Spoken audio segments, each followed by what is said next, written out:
Now, for those of you who like large smartphone displays, this year is actually pretty noteworthy because Apple released their biggest display in a smartphone with the iPhone XS Max. This is the phone that is in front of us here, which we're going to quickly unbox for you right now. After we take off the plastic wrap and ever so carefully slide off the top of the box, we'll be greeted with the ultra premium, radiating white paper packet. I don't think Steve Jobs would be very happy with this presentation. Inside, there's a SIM card ejector tool, some standard get started paperwork, warranty information, and iconic Apple stickers. Now we can get a glimpse at the iPhone XS Max, which is in the new gold color configuration. Underneath the Max is a pair of Lightning earphones and a dinky, slow charging 5-watt US wall wart. The earphones also do not include a 3.5mm headphone jack adapter anymore, so you will have to purchase a $9 dongle if you want to plug in some wired headphones into your new $1,000 iPhone. As someone who has embraced wireless audio, it's pretty pathetic for Apple to skimp out on including this cheap adapter, especially considering the price of this handset.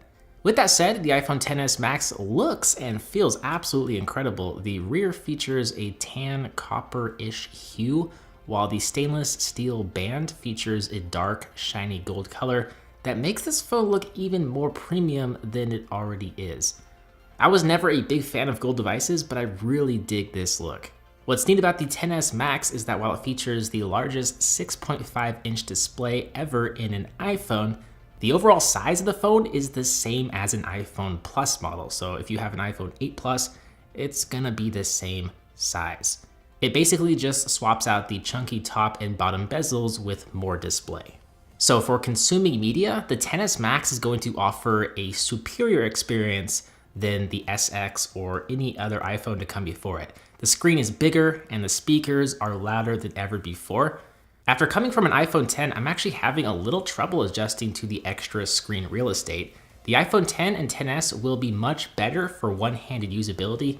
If you're on the fence about the screen size, the iPhone XR may be the perfect middle ground option, as it'll feature a bigger display, but not so big where it will require two hands.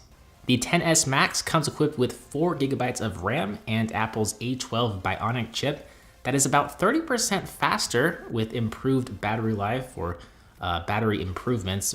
In my testing, I found apps to open up quickly and in a consistently smooth manner, but when compared to last year's iPhone, I haven't noticed a considerable difference in performance. It's getting harder for my iPhone X to last a full day on a single charge, something that the iPhone XS Max should be able to do with no problem, as it has a 3174 milliamp hour battery and that improved efficiency via the newer processor.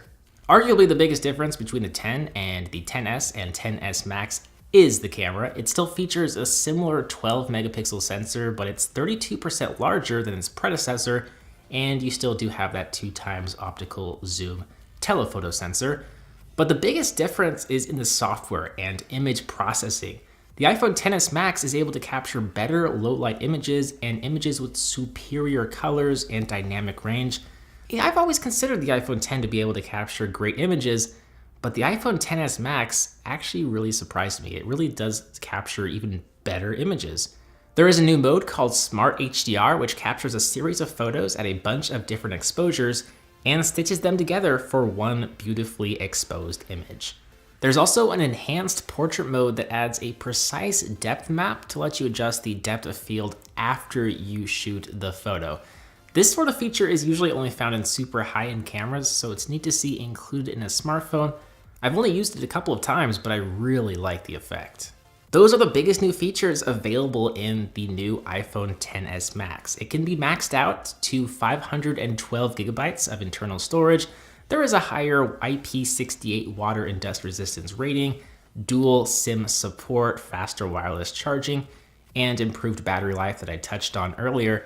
In today's world, these relatively small refinements can make a big difference and seriously help round out a smartphone. As of making this video, there are reports of poor cell reception in the XS and XS Max.